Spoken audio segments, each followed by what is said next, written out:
This episode begins with a recap, because the plot of this storyline has most likely spun people into the dirt.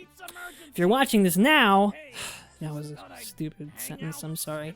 You're probably watching the episodes back to back, but these episodes actually aired a full month apart originally, so at the time, people weren't necessarily able to follow along. There's a werewolf on the ship. That was canonical though, a werewolf really was on the ship.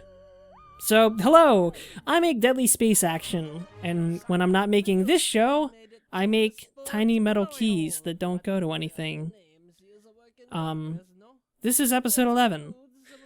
So Sage and Orton basically live on a planet where everyone in a radius around them are clones. I think it's kind of alluded to, but it's not fully explained.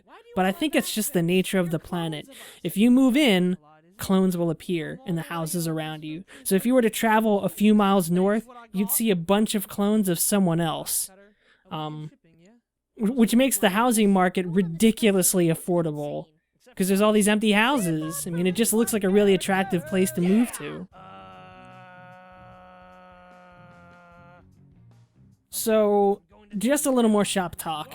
The show, at this point, actually got too big to fit into one flash file, which was a painful lesson for me, because it would actually start crashing from the simplest things like using the line tool or the paint bucket. So now what I do is save each individual scene to their own file and render them in Premiere, which is probably how I should have been doing it all along. Sorry. But this is serious.